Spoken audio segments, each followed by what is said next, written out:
Hi, everybody. Thank you so much for coming to our panel on political correctness. I'm Molly Ball, national political correspondent for Time Magazine, and we have a terrific lineup of panelists assembled here. Steven Pinker, professor of psychology at Harvard, author of many best-selling books, including the forthcoming Enlightenment Now, which argues sort of against the grain that things are actually getting better in the world in all kinds of ways. Parvathy Santosh Kumar, who's based in Chicago, the director of network learning for Strive Together USA, which facilitates large-scale social change to advance opportunities in education and social mobility, and is here as part of the Global Shapers program. Lonnie Bunch, the legendary historian and founder of the new Museum of African American History and Culture in Washington, D.C., which, if you've tried to get in, you know is the hottest ticket in D.C., still difficult to get in, but if you do manage to, just an incredible experience. This was I would say, lonely crusade that you waged for many, many years, a dream finally achieved to spectacular effect, and it's also a beautiful building. So-Young Kang is based in Singapore and is here as a young global leader. She's the founder and CEO of Nobi, which is a mobile learning platform for enterprises focused on mobile micro-learning. So, a very cool, diverse array of perspectives, which is kind of the point of what we are talking about, right, is how people with diverse perspectives can communicate in this world rather than just tearing each other apart, which is a dynamic I'm very familiar with as a political reporter. So this idea of political correctness, famously, we have had on campuses, particularly in the United States, campus protest speakers being shouted down and uninvited. These have now become sort of buzzwords, microaggressions and trigger warnings, and these are real things. Liberal professors that I know at universities all over the United States actually do sort of live in fear of their students and the micro controversies that can turn into really toxic situations, and then you have provocateurs like Milo Yiannopoulos who have exploited this dynamic to become sort of to deliberately provoke the so-called snowflakes and create these confrontations. And if you watch, for example, Fox News, you would think this is the leading problem facing America, the so-called censorship or the oppression of free speech by liberal academia. And I would argue that this dynamic reached its sort of absurd conclusion in the 2016 election, which actually pitted a social justice warrior, Hillary Clinton, against an internet troll, Donald Trump. So let's get into this. I want to start with, we had a sort of perfect case study just this month that Steven was involved in, a social media controversy involving something you said on a panel, in fact. Maybe if we're lucky, we'll get one today.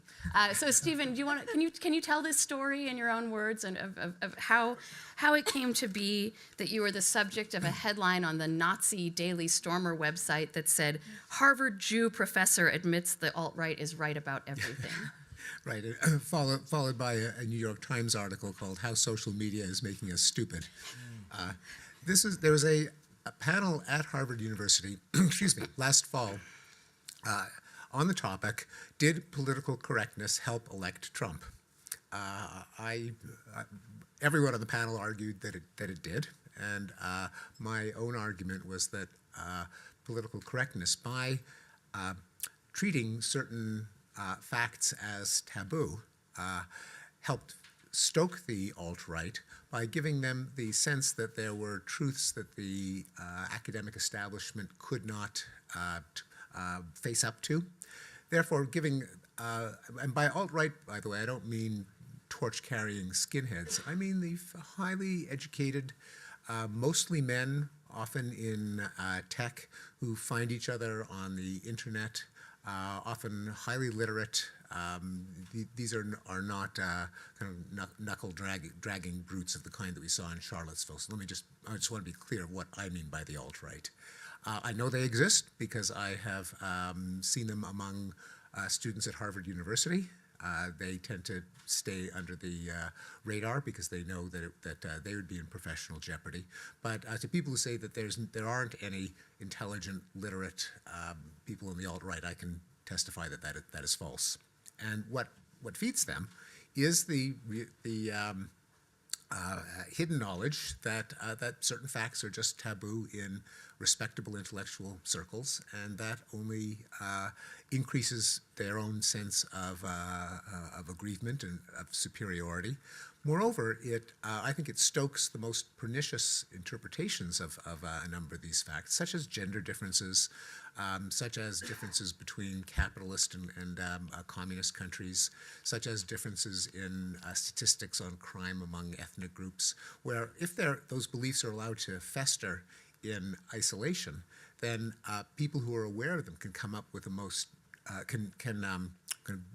descend to the most toxic interpretations of them, whereas if they are out in the open, then they can be countered by arguments that put them in perspective and that don't allow them to become fodder for some of the toxic beliefs of the alt-right.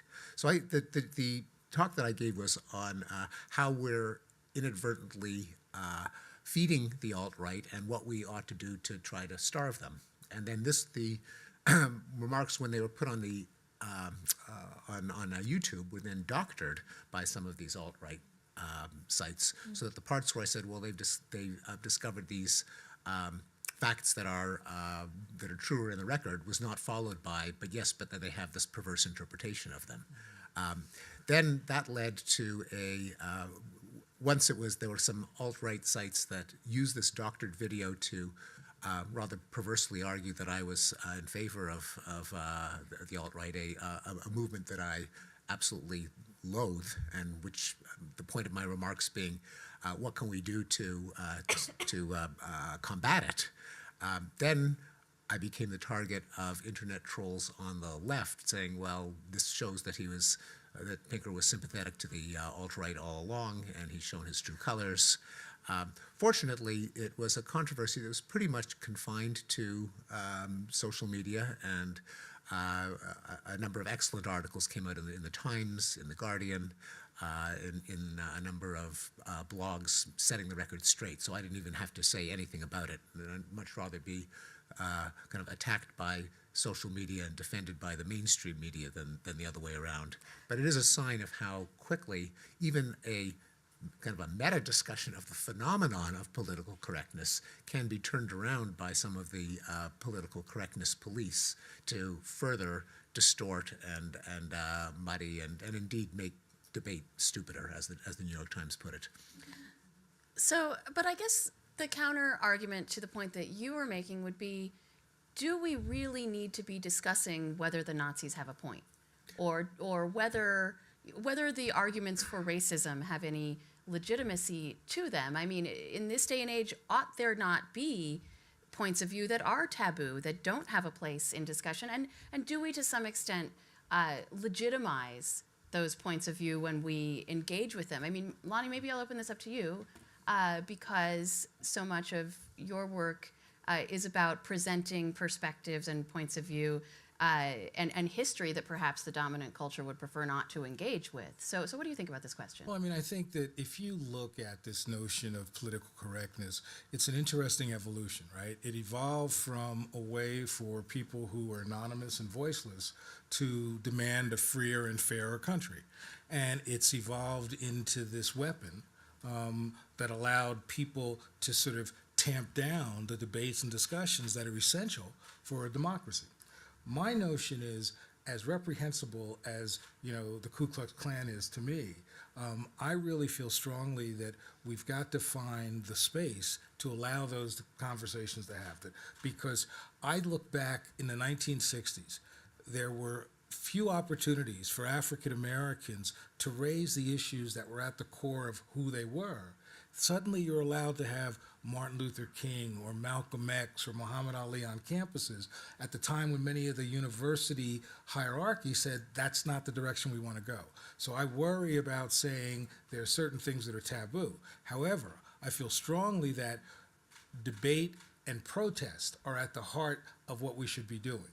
So when in the National Museum of African American History, for example, some from the alt-right left nooses to sort of talk about, to suggest that what we were doing was politically correct. And my notion was, let us take those nooses, let us write about it in the op-eds, let us use them in the museum, and use them as points to basically argue that we need to understand our enemies, but we need to be able to contextualize it. And that's what I really try to do with my work.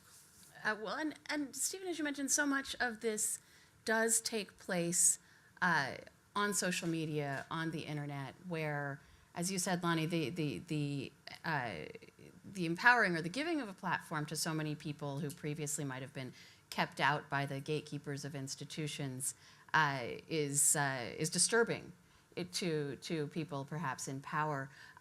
So Young, I'd like to hear your international perspective on this issue for one thing, but also as someone who works in social media and technology, whether you think that those are a force for good or evil in this regard. No, I think it's what's been really interesting, I think, especially with technology, social media, this whole topic of political correctness. So I'm actually American. So I'm Korean American from East Brooklyn, New York. And I moved to Singapore 7 years ago. And, I think and now living in Singapore for 7 years, what I'm realizing is I don't think I had as much freedom of speech as I thought I did in the US because of political correctness. Because there's so many important topics that need to be discussed and debated but are shut down and hushed because they are sensitive. And so what I realized, actually, even in terms of religious freedom, I find more religious freedom in Singapore, oddly enough, than I do in the US. Because, you have mosques, churches, and temples all sit, literally next to each other on the same street. And people are very free to talk about those things. So when you talk about social media, I think part of the challenge we have is that technology has unintentionally dehumanized people.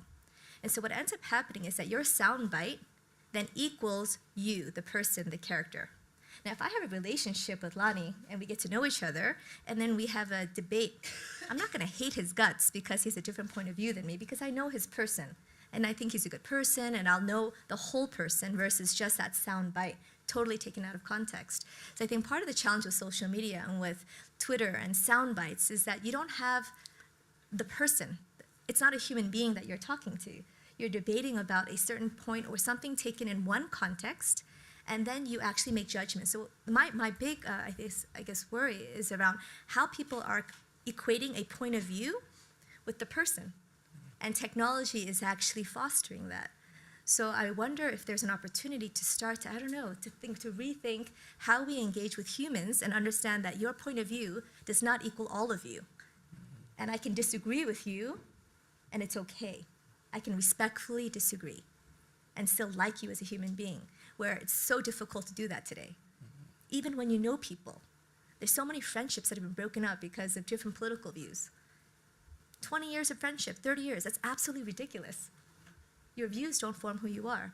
And so I think with social media, it actually just compounds that. So then you have that kind of continuing, and then it's overnight, right? Then you're a character. You've gone from, a liberal-minded person to an alt-right supporter because of one comment. And I mean, obviously you're not, right? So it's just the craziness of, I think, all of that. And so, Parv, I want to ask you sort of the opposite question. As someone who works on the ground with vulnerable populations, is this a debate that's I think this often can feel to me like it's not a real problem, right? Or it's sort of a first world problem. And for people who are actually struggling with poverty and inequality, does this debate have any impact, or is it somewhat divorced from their reality? Yeah, it's a really important question because this often to me feels like its own form of work avoidance, where people, instead of actually addressing the root causes of inequities that exist in our country and actually talking about things like systemic oppression or institutional racism, are talking about the words and the language we use instead of actually talking about the real issues. And so if we can instead get people to get past the debate about language and have conflict at the language level or at the personal conflict level and move to a place where we can actually identify what's the shared result we actually want to achieve for our world and how can we actually work beyond our differences and work across lines of difference to get there. And that's the work that I do at Strive Together, a national organization where we're working in communities to help people across different sectors come together around common goals for ensuring that every kid has a path to economic mobility. And so instead of saying, instead of arguing about whether people of different sides of the political spectrum have different perspectives about whether every child can succeed, we kind of help people work through that. And whether from places that are urban, like progressive Portland, where people are talking about race and inequity very openly, to places where, like rural Racine, where it's not as talked about, we're coaching leaders through the process of actually working through having productive dialogue about this in a way that gets to action and results for kids and families on the ground, as opposed to having a theoretical debate about what this is about. And if you are in the audience and you have a burning question that's eating you up inside, feel free to wave frantically at me at any point. But I do plan to open up for questions toward the last 15, 20 minutes. So be thinking of smart questions that are questions and not speeches when we get to that point. But yeah, Stephen, you had something you wanted to say here. Yeah, just to, I think to actually exemplify my argument, Molly, the way you even kind of framed your first question, I think is, although you're obviously meaning to elicit discussion, but it itself, I think, exemplifies the problem. You say, well, should we really be discussing whether Nazi opinions deserve to be debated? Now, an example of the kind of point that I made that is often taboo in academia is whether the sexes differ, whether men are indistinguishable from women. And I'm going to state, as a fact, men and women aren't identical. There's a lot of scientific evidence that that's true. There's a lot of common sense evidence that that's true. Very few women bosses emerge naked from the shower or masturbate in front of their male employees. I think that's a pretty robust sex difference. And we know that many men do. Now, is that a Nazi opinion? If it is, what you're to say that to acknowledge differences between men and women is a Nazi opinion, first of all, it removes all credibility because it just so defies both common sense and science. And also for impressionable young people who don't know any better, it's saying, well, geez, I guess I'm a Nazi because I believe that. So part of my argument is that kind of equation, that certain beliefs for which there's an enormous amount of evidence are so taboo that we're going to call them Nazi beliefs, is only going to encourage young neo-Nazis or the alt-right more generally. So one of the many reasons that we should be mindful of excessive taboo and demonization of particular opinions is that it could backfire by both sapping the credibility of academia and journalism if there are certain things that anyone with eyes can see are true but you're not allowed to say, and perversely embolden exactly the kind of people that we want to marginalize. Okay, but you work on a campus, and one of the arguments that I've heard about this is that this is just college kids being dumb, as college kids are wont to do, and it doesn't, outside the borders of liberal academia, which has always been a punching bag for the right, this isn't a real thing.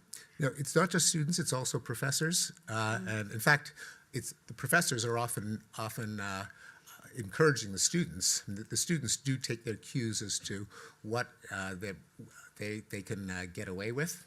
And it's actually not so much professors, but the student life administrators, the kind of middle management that's kind of taking over the university that is encouraging the suppression of speech and the conspicuous outrage.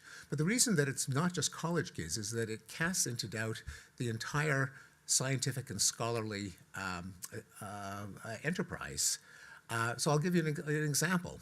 I do talk to some influential people on the right, who say things like, well, I know that all you scientists say that climate change is caused by human activity, but everyone knows that the academia is infected by political correctness, so why should we take that seriously?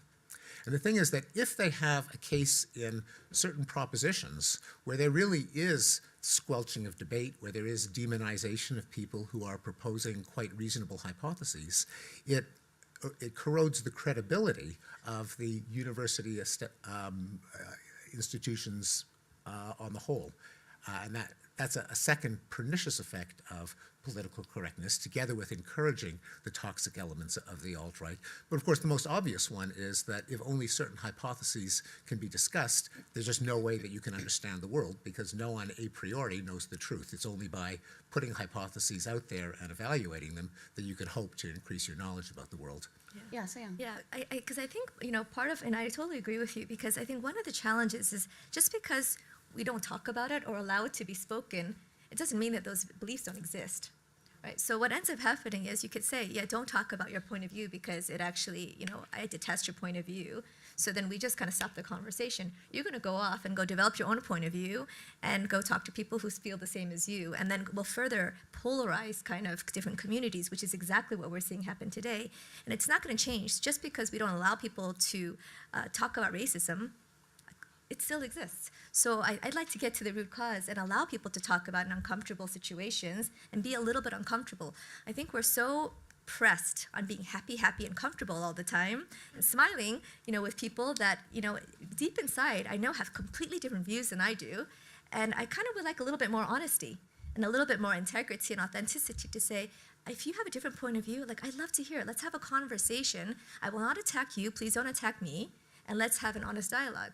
One of the social experiments, which I am actually planning to do, still planning to do it, is actually to apply to the Ku Klux Klan and to go in. And one day during all this election, I was going through and clicking the sites, and then I happened to see an article. So of course, Facebook is immediate. As soon as one positive article comes off, on the alt-right, all of a sudden all my Facebook feeds are kind of alt-right.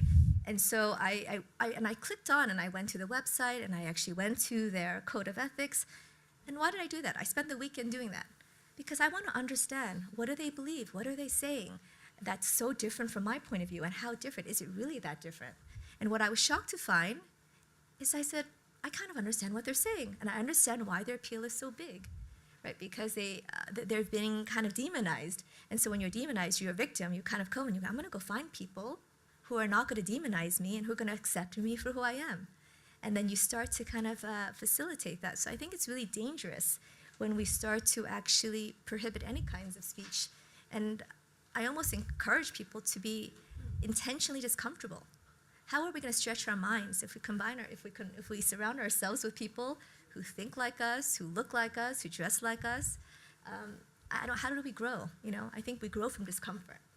Parv, you wanted to? Yeah, I think part of the challenge with what you're talking about, right, is that people don't necessarily have the skill set to be able to have those uncomfortable conversations in a productive way.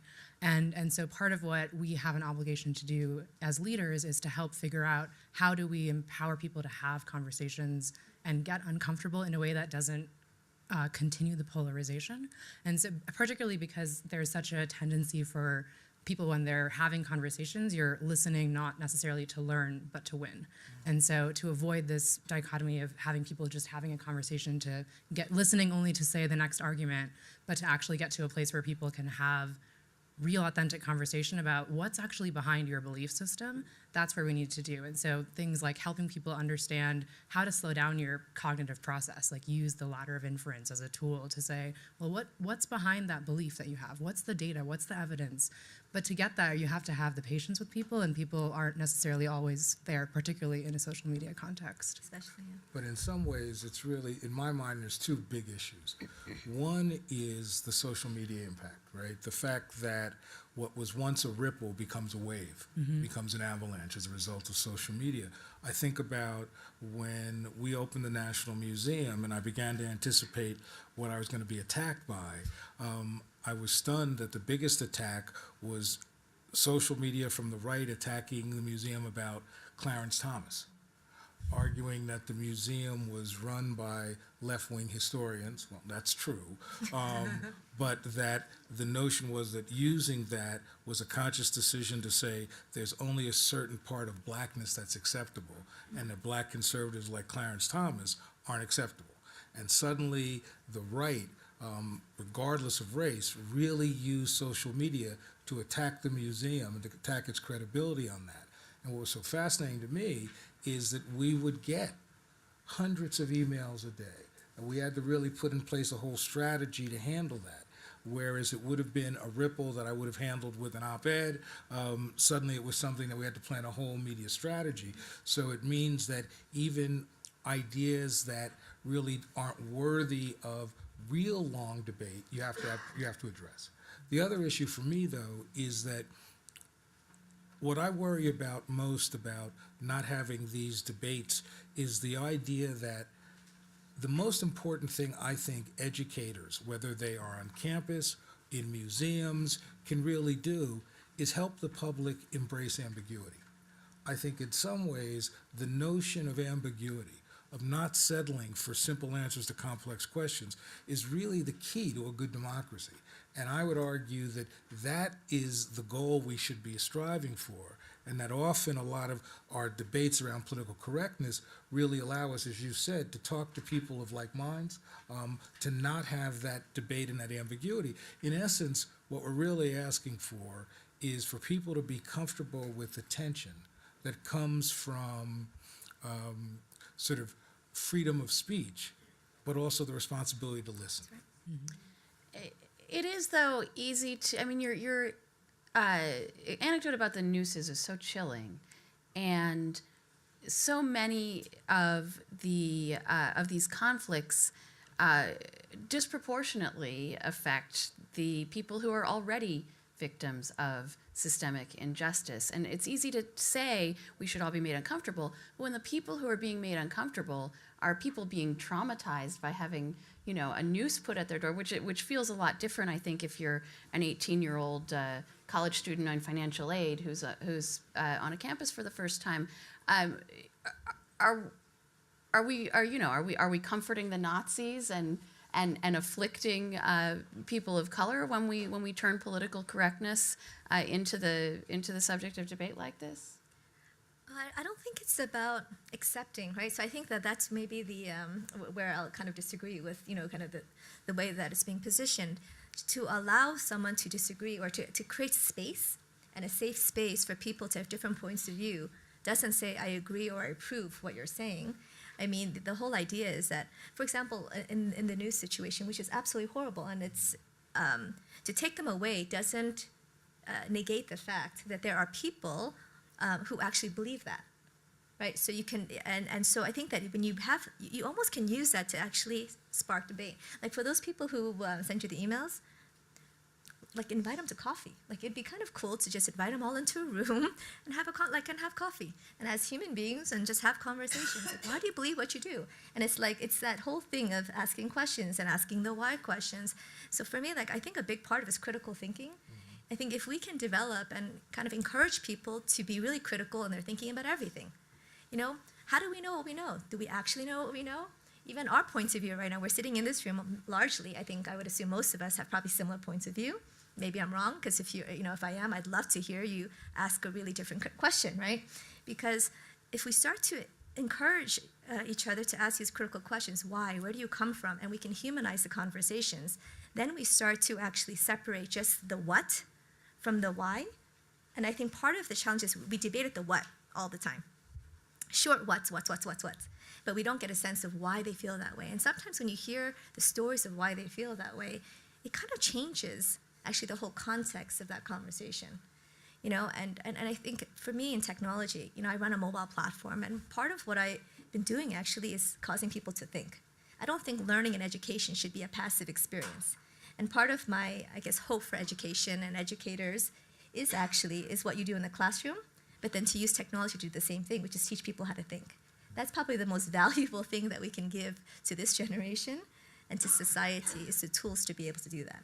But teaching people how to think doesn't mean that you accept the kind of racism that comes with the news. I mean, for me, the news was the opportunity to contextualize this, Exactly. right? To talk about what this means, how it is a symbol of violence and hate, what is it meant historically, and really trying to illuminate that anybody who thinks that's a smart thing to do really is somebody that doesn't understand what it means. Absolutely. And so I guess for me, the notion is that while I want to hear these different points of view, I want to make sure that we attack them vigorously, that we really confront them and really use protest and use our own abilities to marshal social media to counter them.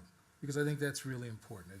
You know, I'm not asking for equal play. What I'm asking for is let us understand the debates, but let us make sure that we make the arguments that we make that counter some of the horrible racism, et cetera. Steve? Yeah, well, I think it's important that we realize that, well, the issue of political correctness is not about the right to leave nooses at the Museum of African American History. And I think, in fact, equating controversial arguments made with evidence and arguments in an academic context with leaving a noose is part of the problem. Leaving a noose, I'm not enough of a First Amendment expert to know whether that would be protected speech or whether it would be considered intimidation or a threat which is not protected. But that's really not what we're talking about.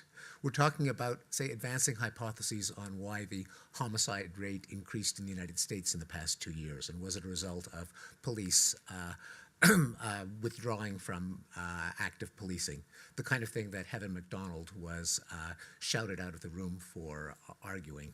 A data-driven, reasonable position, might be right, might be wrong, we won't know until we examine it. That's not the same as leaving a noose. And I think the idea that any hypothesis that departs from a certain left-wing orthodoxy is like leaving a noose is part of the problem. That there has to be a range of opinions that are which are nowhere near intimidation, threats of violence, but that we have to allow into the arena if we're going to figure out how the world works, and if we're going to preserve the credibility of journalism and academia. Do you get the sense that students have gotten more illiberal, less tolerant of other points of view? There are some data suggesting that, but on the other hand, in the 60s and 70s, students were pretty intolerant. There were no social media. There were protests against people like Richard Herrnstein, even when he talked about pigeons, because of his arguments about the heritability of intelligence. E.O. Wilson, also of Harvard, got picketed and shouted down, and his classroom was invaded, and someone threw a bucket of ice water over his head. I think at the Smithsonian, in fact. We're proud of that. And I mean, in terms of Singapore, I mean, Singapore is certainly not a paradigm of free speech. Absolutely. You can be imprisoned for, most of our late night comedians would be in jail in Singapore. So it's, even though I think social media can contribute to it, the idea that people who disagree with you are evil and are legitimate targets of intimidation, I think is probably part of human nature. I think free speech is highly unintuitive. Everyone understands why there should be free speech for themselves.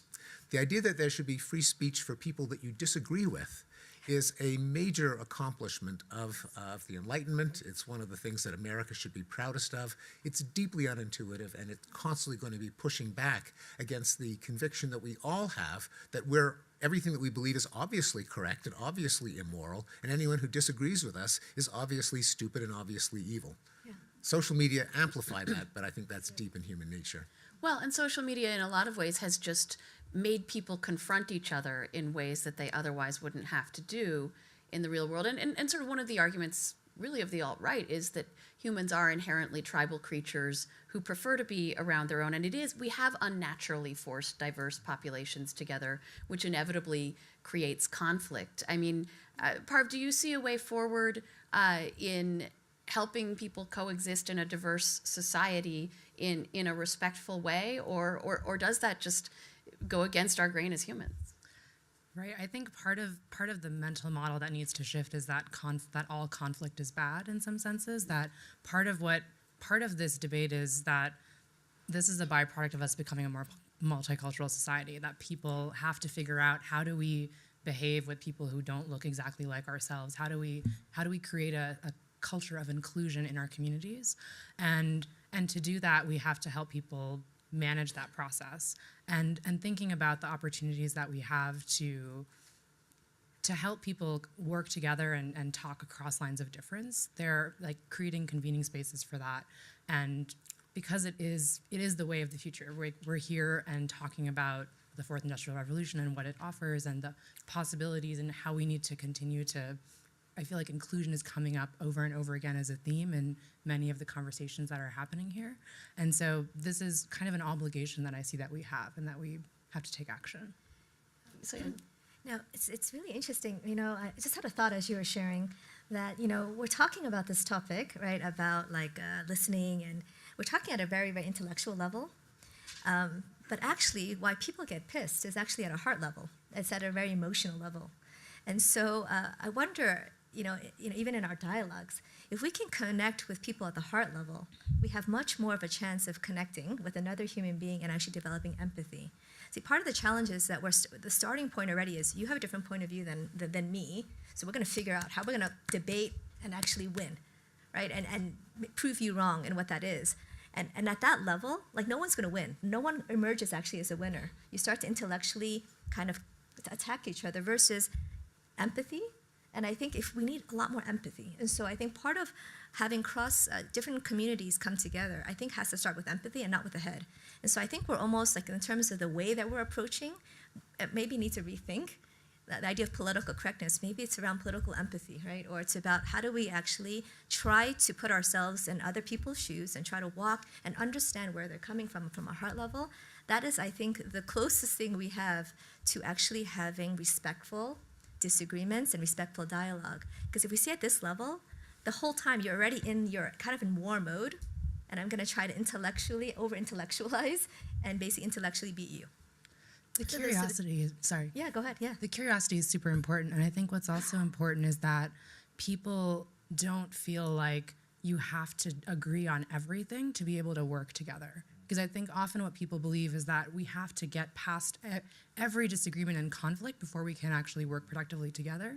And instead, we could actually, as a society, like, move further towards our global goals if we instead put aside some of our differences. And if you really ask those why questions like you're talking about, eventually you get to the same places in terms of what's good for humanity. And so instead of trying to find agreement on every single thing, if you instead put aside some differences and work together towards a shared vision, you'll have a shot at actually making some progress. But I think the challenge then is, what are the spaces that allow that to happen, right? And if you're not doing that on campuses, if you're not using museums and cultural sites to do that, where are they? And so I would argue that one of the most important things is, in this debate around political correctness, is to make sure we guarantee that there are spaces that we can bring these things together. Now I'm a museum guy, right? But I love the fact that all the statistics suggest that museums are one of the most trusted things in the world, not just in the United States. And so what I expect museums to do is seize their political opportunity to be these spaces that allow us not to find simple answers, maybe not even to find common ground, but maybe to find common frameworks. And so that's what I worry about, is where are those moments where we find those frameworks that allow the effective debates, because we're never going to agree on all these issues, but I think that if we don't have those spaces, we suffer as a democracy. it's obviously just a total coincidence and not self-serving that you're advocating for more museums as the solution to this problem. Thank you for saying that. I agree, more museums, also more magazines. But so, and I am going to ask all of you to talk about concrete ways that you think we can move forward and find solutions to these problems, and then I'm going to open it up. So please be thinking about questions for the panel. But So Young, what do you think? You have talked a little bit, but particularly in the technology space, what do you think are some ways that we can advance mutual understanding and get past these political correctness, this toxicity? Yeah, I think technology can play a critical role and I think technology has a huge responsibility, actually. I wrote a piece, actually for WEF, called "Is Tech Ever Really Neutral?" And I don't believe it's neutral. It's not just a platform. It was intentional design. So as someone who's has a mobile platform, there's thousands of programs that people are creating. I do feel I have a responsibility, and my team has, and my company has a responsibility to understand what types of conversations and what types of programs are being created on our platform. But on our platform, one of the things that I was really intentional about was to develop critical thinking skills, creativity in the platform, and collaboration. because I don't want people to just have pat answers and also to take information passively. So what's happening is now you kind of scroll down your Facebook feed, you read, and you have this false sense of knowing and understanding, and it's actually not really true.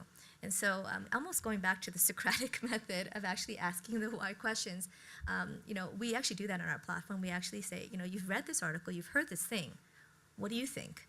What is your point of view? And we actually encourage that. And so I think the more we can use technology, and the beauty of technology is you can do the same thing at scale. And the more, just by asking the questions, it's actually remarkable what happens, right, neurologically. It's just by asking you why, it starts to shift the conversation. And so I think that's a critical part. And if technology can be used not to tell and only tell or show, but to ask, I think that's actually ask, encourage, and create a safe environment. Because I think at the end of the day, a lot of this actually starts with caring. Like if I don't care about your point of view, like no matter what you say, it actually really doesn't matter. Like if I don't care about you, like it doesn't matter if we can agree to disagree on even wanting to work together.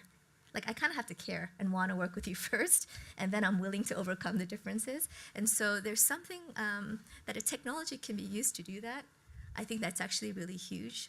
And because we're talking about political correctness, and I'd love for us to use social media and technology to almost start a new movement, almost like anti-PC, maybe hashtag respectfully disagree, to actually create a safe space that says, hashtag I respectfully disagree, but I like you as a human being, but I want to be clear that I just disagree with your points of view, and this is why, right? To create safety.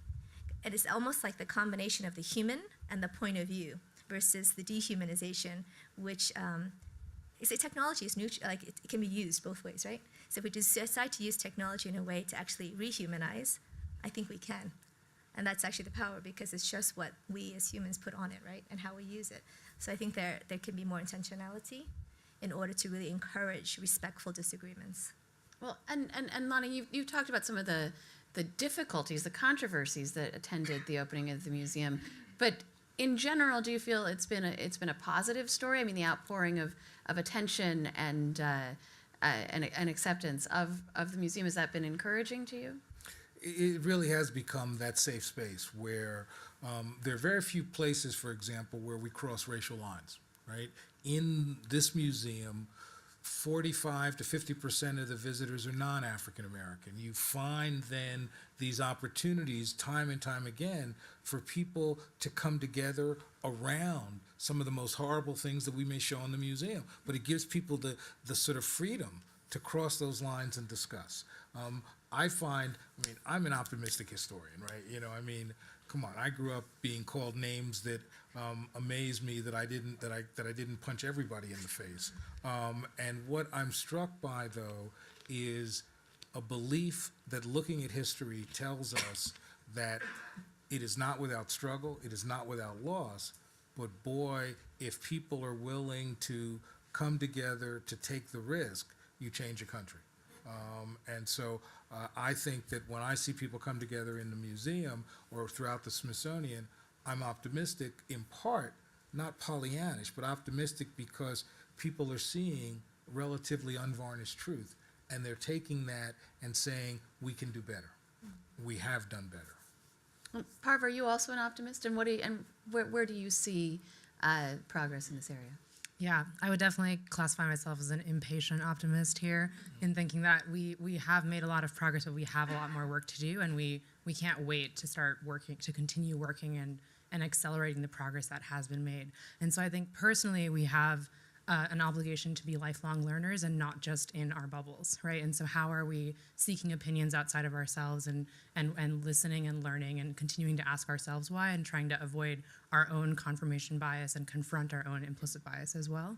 And then as institutions, I think we have an obligation to create those convening spaces, not just for the sake of conversation, but for the sake of action. And so setting ambitious targets for the social good you want to see in the world, and then identifying who in your community or in the world needs to be involved at that table to make that happen.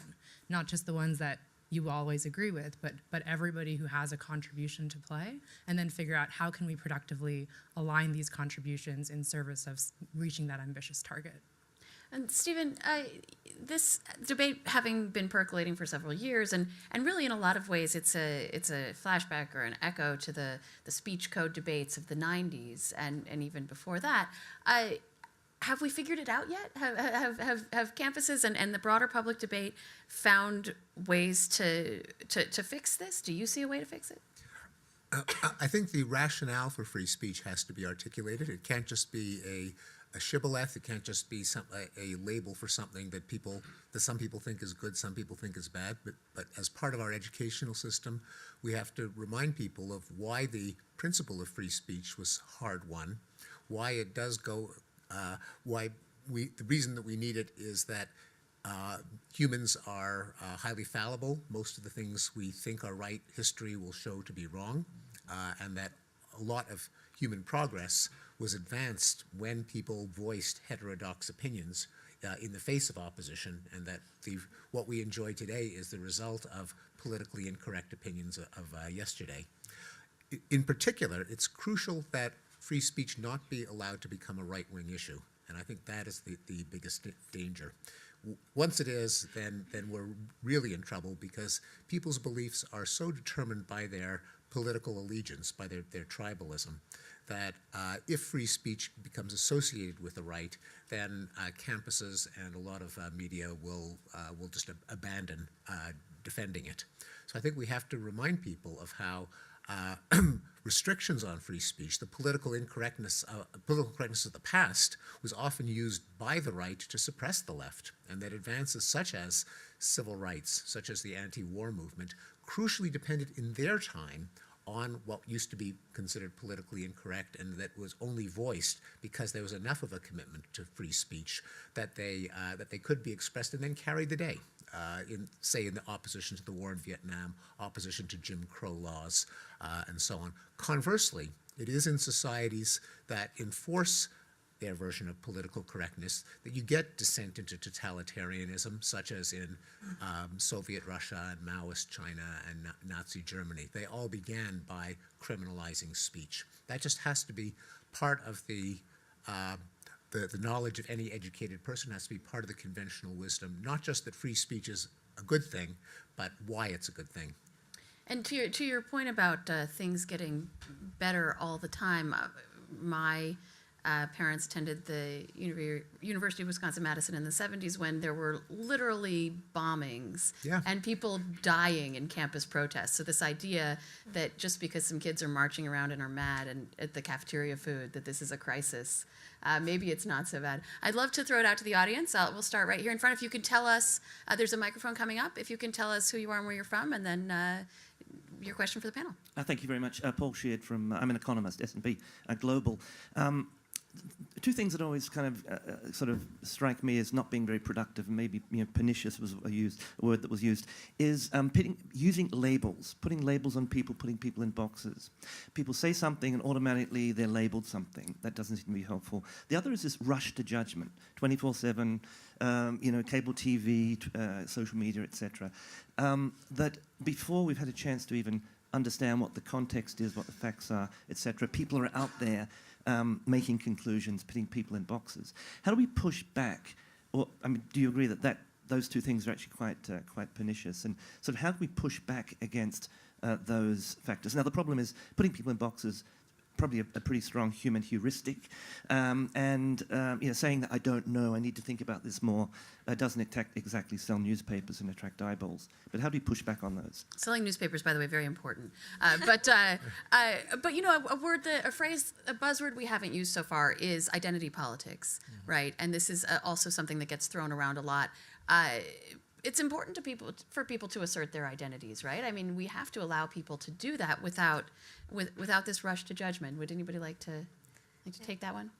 Well, I think part of it actually is I think as influencers, so we have I think we have an obligation to actually humanize the conversation so that we're not part of the people who are actually progressing that, and not jump to snap judgments, but also sometimes to be a little bit complex. So, for example, I'm a Korean American from New York.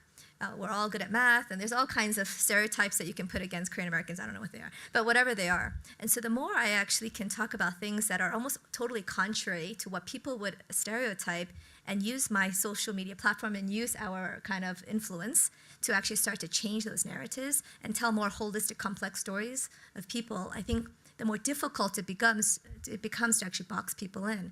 So I think part of it, from the perspective of people at this forum, is because we do have big audiences, is to try to broaden the conversation as much as possible. And one of the things that I've started to do, and I see a lot of my friends doing it as well, is actually to humanize conversations on social media, especially in the web, to say things like, I don't know, or that, hey, that's a really good question. What do you think about that? And not having to be the smartest person in the room. And it requires a lot of confidence to do that, because I think there is this knee-jerk reaction to want to be right and to have that kind of that answer. And so I think as leaders, that's part of leadership, to also be, I think it's actually more honest to be like, we don't know the answers. We don't know all the answers. And it's impossible, even for this question in this debate, to pretend that I have an answer or that any of us have the answer. It's a conversation. And so I think having the conversation is more important. And so I think we can facilitate that. It's hard, though. It's hard, right? Well, and Stephen, as a psychologist, I have to get your thoughts on the sort of human nature end of this equation, whether we are so hardwired to...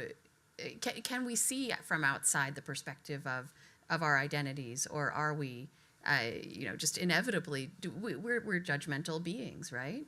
We are judgmental beings, but I would disagree with the word inevitable and hardwired.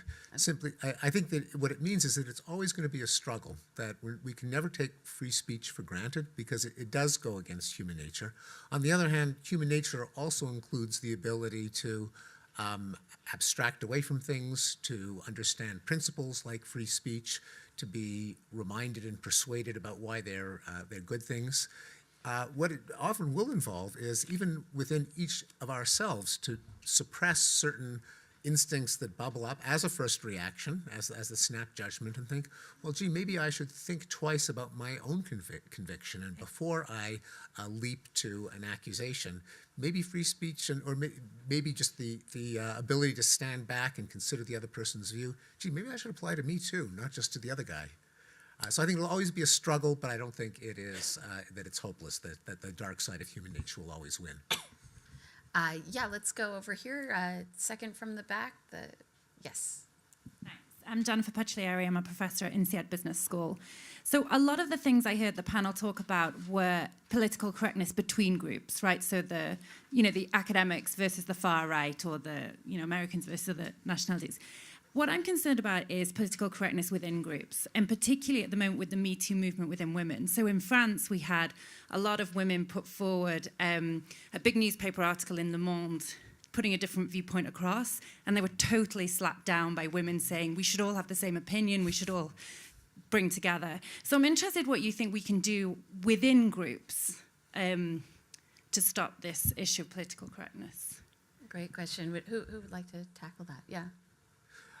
I think it's a profound question, because one of the painful aspects of identity politics is, paradoxically, it can be a kind of racism and sexism, by assuming that if you're a woman, you must have a particular belief, which kind of runs against the principle that the whole point of gender equity is that women are individuals, have opinions, have arguments behind their opinions. Similarly to African Americans, there is certainly a widespread tendency to assume that if you're African American, you have a particular opinion. This is kind of factually incorrect, obviously. And it is partly behind the, I think, unarticulated argument for the ideal of diversity, where the justification for affirmative action policies that's been recognized by the courts and that's been advanced by universities is we need a lot of diversity. Where if diversity is defined by a bunch of different skin colors, a bunch of different ancestries, it kind of assumes that every person of a skin color has a particular opinion, and that's the way you diversify opinion, which is a kind of perverse.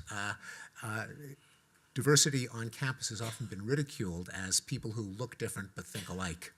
And certainly the principle that just because you're a Korean American or a woman or an African American or come from a southern small town, your opinions are predictable is one of the most undesirable features of identity politics. But it also really raises the issue of how within the groups you handle your own debates and your own diversity. I mean, I think there was a lot of struggle in the 1960s to not say there was an African American community, but that there were many points of view. And that is something that within African American educational and political leadership, we continue to wrestle with, that we consciously say that it's not a single monolithic group. And so I think some of that is incumbent upon the community itself to basically stand up and say, you know what, we're not all the same. Well, but how did you end up handling the Clarence Thomas controversy? Or there was also one about Ben Carson, correct? How did you deal with figures like that in the museum? Well, I mean, I think that the notion of recognizing that nobody gets into a museum just because they're black, right? That in essence, a museum explores intellectual questions, and that we weren't looking at a history of the Supreme Court, for example. If we were doing that, we might look at then Clarence Thomas. But the reality was that there are certain decisions you make based on the scholarship, and there was a decision not to go in that direction. You could make an argument that that was a mistake, but the reality was, for me, it was making sure I made clear that it's not a decision based on politics, but based on scholarship. All right. I think we've got time for one, maybe two more. Let's go to the front row right here.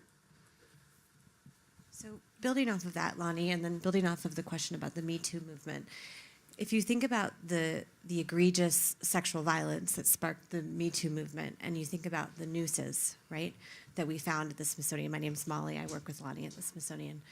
One of my worries is that it's so, hopefully for most of us, it's so easy to be so against the noose, and it's so easy to be so against the sexual violence that I worry as a woman that the Me Too movement is a shiny thing that allows us to get behind women in a way that doesn't actually get to the root cause of most of the social injustice with women, which is much more subtle, much more behind the scenes, and frankly, much more egregious, and that affects much more of us than the ones that have been victimized so violently.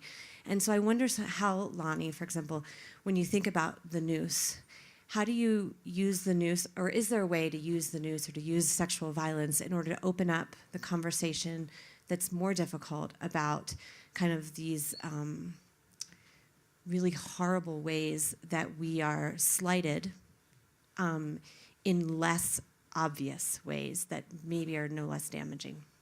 I mean, I think that the issue for me is, as a historian, how do you use these things to illuminate broader questions? And that's what I think we tried to do with the news. I think the reality is that I look at every one of these moments as the opportunity for me to educate, for me to explore and try to sort of illuminate all the dark corners. That's the best I can do. Yeah, and I think the other thing that comes to mind for me is we often tend to focus on the individual events, like the noose or the particular violent perpetrator, and not ask about the patterns underneath that and really go below the surface and think about what are the structures in the system that are leading to these patterns that we can actually address, and what are the mental models underneath that we need to really change mindsets as a country and as a world. And so having those conversations and helping push people below the surface is really critical. All right, one more really quick question if somebody's got one. Let's stay in the front in the orange dress. I think you deserve a question for wearing that eye-catching dress. Thank you, Christine Andresen, Family Company Norway. I have maybe a provoking question, and that is concerning political correctness here in Davos. Last year, we had several complaints, and I had a discussion with Norwegian investors after a conference the other day, where it was African leaders about the immigration to Europe and European leaders. And no one were touching like the elephant in the room, the reason why. Why are there no investments in Africa? And I discussed this with the Norwegians, and it's, of course, corruption, lack of a legal system to protect it. But this team was not touched at all. And as another example, we have a prime minister who's been, I've been here for 20 years, who's been on stage for 20 years, and nothing is happening. The situation in Palestine is going the other way. And still, no one is kind of going in and saying, well, enough is enough, and why don't you do anything more? That is my question to you. What should we do in Davos to get back on track? Well, I'm going to put this to So-Young and Parv because you're the newcomers who have been brought in to bring new perspectives to Davos, right, and to diversify what has often not been a particularly diverse gathering. So, what's your critique? Well, it's interesting because last year we had a situation within the Young Global Leader community. This is not like shared, recorded or whatever, right? Is this recorded? Oh, it's recorded? Okay. All right. So Too late now. Yeah, too late now. No, but there was a situation where actually there were a few very strong dissenting voices. And the community literally bashed and just totally, bashed, these few individuals for sharing opposing political views from the larger group. And it actually raised a really interesting question because in a lot of the side dialogues, people were kind of ranting and raving. And then I kind of was like, well, isn't the purpose of this community that we should at least have enough safety and trust that we should be able to have these differing points of view? And so a code of conduct was actually created last year within our community to actually respectfully to allow for these kind of different points of view. So I think there is definitely hope. So I mean, to the credit of the WEF and the YGL community, they did act and then they put a community of conduct. So then the last annual meeting, we had to come and we all had to read the code of conduct and agree to disagree and to allow for constructive dialogue. So I do think that there is at least a model that the YGLs have started. And I think the broader WEF community could also adopt because I have also experienced that. We tend to think alike, and if you have a different point of view, anything sensitive, you're not allowed, it's taboo to speak about in this environment because of business reasons, for economic reasons, and for many other reasons. So, I mean, let's it's business. It's not necessarily going to get you an investment if you disagree with, their points of view. And so I think we need to almost move beyond that, because if this is meant to be an intellectual forum, it's hard, though, because you have individual people who may not be quite as enlightened and able to have those kind of conversations and may take it very emotionally. But if we can actually say it's okay, and that's kind of why I'm thinking, how do we create these codes or these words, these code words, almost as that starts off with, I'm about to respectfully disagree with you, right? And so you almost create that space so the person is almost kind of stopped. Because sometimes we don't realize it. We're not trying to be judgmental. We're not trying to be to attack another point of view. And so even in this community, how do we actually create that? I think it's really critical, especially with everything that's happening globally. I have hope because at least in our little community of, 1,000 people in the YGLs, we started to do that but it happened because a few people were so attacked that they just literally stopped talking. And that is the worst thing that can happen in a community like this. You need to kind of pull them out. Parv, last word. From the Global Shapers community, really thinking about how we ask questions in these forums, and I think this may be the only exception of a workshop that I've seen where there wasn't a question from a shaper, and so we have really been pushing to ask questions wherever possible and have a seat at the table and ask those questions. And the other thing I would point to is the We Need to Talk About session series that's happening at the Loft. And those are really smaller discussion group forums where people are talking about issues that aren't as talked about in this forum. And so for WEF to continue to create that more in the mainstream and not just at the Loft, right? And so going forward, how do we create that kind of environment in broader Davos and ensure that regardless of whether you're a political leader or a civic leader, that you are able to have your perspectives questioned on the stage like this? Well, we could certainly go on for another hour on this topic, but we're out of time. Thank you so much, everyone, for coming. Thanks for a great discussion, everybody.